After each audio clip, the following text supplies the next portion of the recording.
और कभी राशन पानी मिल नहीं रहा। देश चुनाव में हमको ये बजाय कि मोदी के जीते फुल पे ही डालेंगे। अच्छा, देखिए लक्ष्मण जी, 7 तारीख को मतदान होना है और दोनों ही पार्टी लगातार मतदाताओं को रुझाने के लिए पूरा प्रयास कर रही है। मध्य प्रदेश के इस बेहद हाई प्रोफाइल गुना लोकसभा सीट को सिंधिया राज परिवार का गढ़ माना जाता रहा है, लेकिन 2014 का चुनाव 1,20,792 वोटों से जीतने वाले कांग्रेस प्रत्याशी ज्योतिरादित्य सिंधिया को 2019 में बीजेपी प्रत्याशी डॉक्टर के पी यादव ने 1,25,549 वोटों से हरा दिया था। 14 बार लगातार अजय रहने वाले सिंधिया राज परिवार के किसी प्रत्याशी की गुना शिवपुरी संसदीय क्षेत्र में ये पहली हार थी।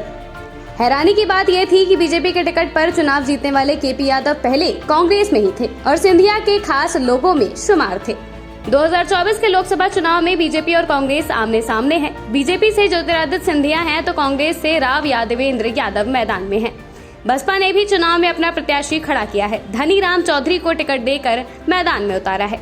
ज्योतिरादित्य सिंधिया को सबसे बड़ी जीत तब मिली थी जब 2002 में उनके पिताजी और वर्तमान सांसद माधव राव सिंधिया का एक विमान दुर्घटनाग्रस्त हो गया, जिससे उनकी दुखद मृत्यु हो गई थी। उसके बाद 4 लाख वोटों से जीत कर आए थे ज्योतिरादित्य सिंधिया।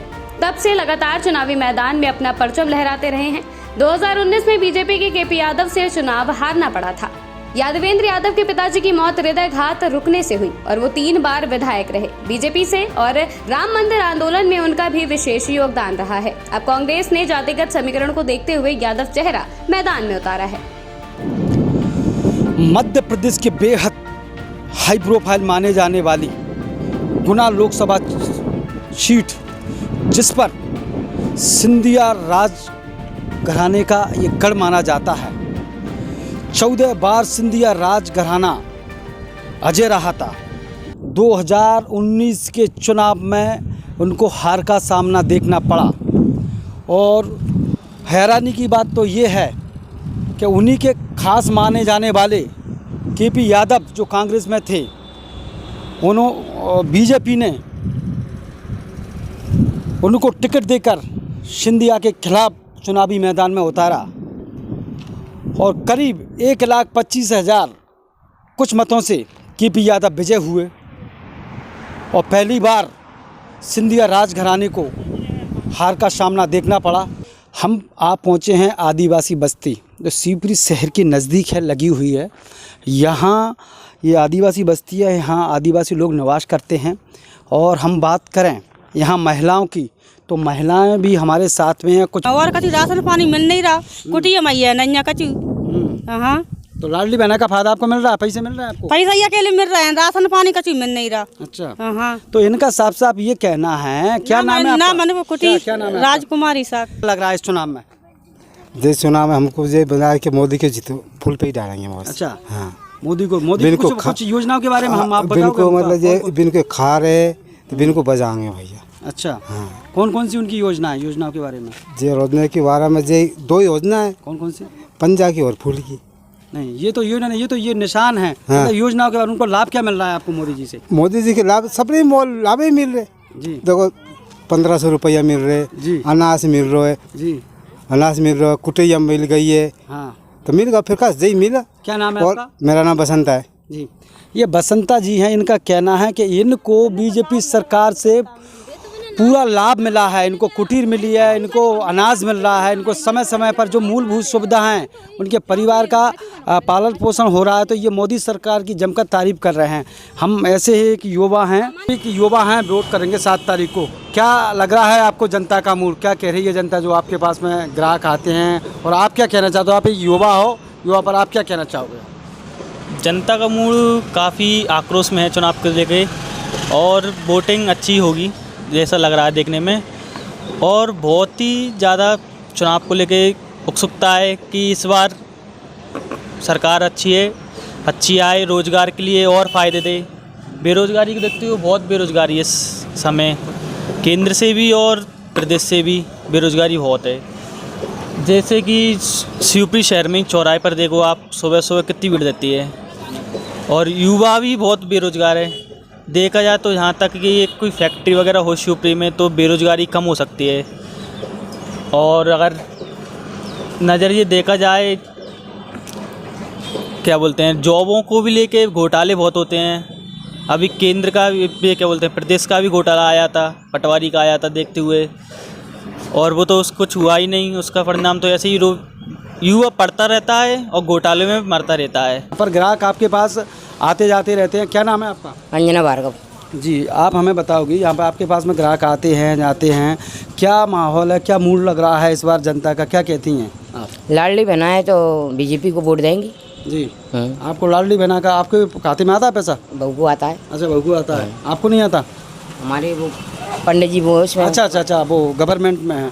अगर आपकी ये दुकान है, यहाँ पर ग्राहक आते हैं जाते हैं, आप दुकानदारी करते हैं, यहाँ पर लोग आते जाते हैं, कुछ राजनीतिक चर्चाएं होती होंगी, क्या कहते हैं लोग? बहना है तो कहती हैं लाडली को उनको देंगे हम तो, मोदी जी को। नहीं, और भी लाडली बहना नहीं, और मतलब लाडली बहना के सबसे ज़्यादा जिक्र होता है। हाँ, तो वोट क्या किसको करेंगे? क्या मोदी जी को। अच्छा, मोदी जी को। कहीं ना कहीं ये कटिंग की जो दुकान होती है वहाँ पर राजनीतिक चर्चाएं होती रहती हैं, तो हमने यहाँ पर ये दुकान संचालक है, इनसे भी जानने की कोशिश की है कि इस बार क्या है जनता का मूड, क्या आपके पास जो कस्टमर आते हैं क्या कहते हैं भाई साहब? कस्टमर आते हैं और अपेक्षा रखते हैं राजनीतिक पार्टियों से जी कि शहर का विकास हो और जनता को लाभ मिले, उसका फ़ायदा हो। बीजेपी का 400 पार का जो नारा है वो नारे पे काम कर रही है, लेकिन वोटिंग परसेंटेज जो गिर रहा है वो दोनों दलों की चिंता लगातार बढ़ा रहा है। इसके लिए भाजपा लगातार प्रयास कर रही है कि वोट परसेंटेज बढ़े, क्योंकि भाजपा का जो नारा 370 प्रत्येक वोट पे बढ़ाने का है, तो वो तभी सफल होगा जब वोटिंग परसेंटेज बढ़ेगा। तो प्रयास दोनों दलों का यही है वोटिंग परसेंट बढ़ने के। पहले फेज़ में जो वोटिंग परसेंटेज गिरा पहले और सेकंड में, उससे थोड़ा अंतर आएगा, क्योंकि सीटों का जो गढ़त लेकर चल रही है भाजपा। और बाद बाकी शिवपुरी गुना की बात करें तो चुनाव प्रचार चल रहा है, और प्रचार में और मुकाबले में देखा जाए तो बीजेपी कहीं ना कहीं आगे दिखाई दे रही है, क्योंकि सिंधिया परिवार एक बड़ा नाम है। वो अपने पूरे मुद्दे की बात करें हम, मुद्दे की बात तो मेन मुद्दे क्या हैं लोगों के? मुद्दे विकास तो है ही साथ में, पर जो राष्ट्रवादी एक लहर का वो रहता है बीजेपी के चुनाव में, राम मंदिर निर्माण और 370 जो हटाई, उसको लेकर भी मतदाता कहीं ना कहीं प्रभावित भाजपा से है, और कांग्रेस उसमें चूक रही है। कुछ जो 7 मई को वोट डलने वाले हैं और दोनों ही पार्टियों ने अपनी ताकत झोंक दी है चुनावी प्रचार में, और कहीं ना कहीं उनके स्टार प्रचारक पूरी ताकत झोंकने में लगी हुए हैं। ऐसे में हमारे पत्रकार साथी जकी खान हमारे साथ में हैं, हम उनसे जानना चाहेंगे क्या है इस बार के चुनाव में, क्या लग रहा है आपको? देखिए लक्ष्मण जी, 7 तारीख को मतदान होना है और दोनों ही पार्टी लगातार मतदाताओं को रुझाने के लिए पूरा प्रयास कर रही हैं। हालांकि काफ़ी लंबे समय से भारतीय जनता पार्टी मध्य प्रदेश में काबिज है और देश में प्रधानमंत्री नरेंद्र मोदी की सरकार लगातार पिछले दशक से काम कर रही है, तो कई योजनाओं का लाभ जनता को मिला है।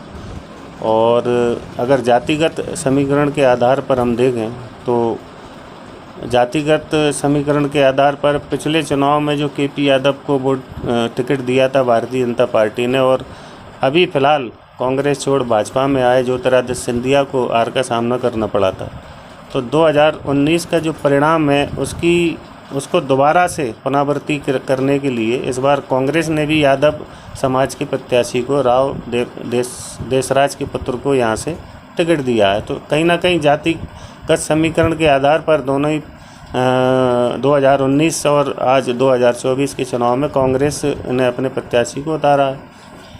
रहा सवाल माहौल का, तो मैं आपको बता दूं कि कहीं ना कहीं ज्योतिरादित्य सिंधिया लगातार इस क्षेत्र में मेहनत कर रहे हैं, और पिछले दिनों मोहन यादव जो हमारे प्रदेश के मुख्यमंत्री हैं वो उनकी सभा यहाँ पर हुई थी, और देश के गृह मंत्री अमित शाह भी यहाँ पर लगातार यहाँ आए, तो बड़े बड़े नेता यहाँ पर डेरा डाले हुए हैं। वहीं अगर हम कांग्रेस की बात करें